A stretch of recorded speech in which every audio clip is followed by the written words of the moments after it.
వస్తుందనగానే ఈ సినిమా మీద భారీ హైప్ ఉందనే చెప్పాలి. ఇక మహేష్ బాబు ఈ సినిమాలో మాస్ రోల్లో నటిస్తున్నాడు. మహేష్ బాబు ఫ్యాన్స్కి పండుగనే చెప్పాలి. ఈ సినిమాలో మాస్ సీన్స్ వేరే లెవెల్లో డైరెక్ట్ చేస్తున్నాడంటే త్రివిక్రమ్ గారు. ఇక ఈ సినిమాలో మహేష్ బాబుకి జోడిగా శ్రీలీల హీరోయిన్గా నటిస్తుంది. ఈ సినిమాలో మెయిన్ విలన్గా జగపతి బాబు నటిస్తున్నాడు. ముఖ్యంగా జగపతి బాబుకి అలాగే మహేష్ బాబుకి మధ్యలో వచ్చే యాక్షన్ సీక్వెన్స్లు అయితే వేరే లెవెల్లో ఉండబోతున్నాయంట. జగపతి బాబు క్యారెక్టర్ సినిమాలో చాలా వైలెంట్గా ఉండబోతుందని సమాచారం. ఇక రీసెంట్గానే ఈ మూవీకి సంబంధించిన టీజర్ని రిలీజ్ చేశారు. ఈ టీజర్ అంతా మాస్గా ఉందనే చెప్పాలి.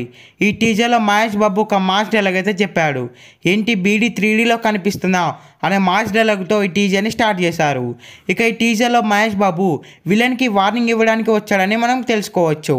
ఇక ఈ సినిమాని సంక్రాంతి కానుకగా రిలీజ్ చేయడంతో ఈ మూవీ ప్రమోషన్స్ను కూడా స్టార్ట్ చేశారు. ఈ సినిమా థియేటర్లో రిలీజ్ అయితే ఈజీగా 500 నుండి 1000 కోట్లు కలెక్ట్ చేస్తుంది. ఈ సినిమా థియేటర్లో రిలీజ్ అయ్యి బిగ్గెస్ట్ బ్లాక్ బస్టర్ అవ్వాలని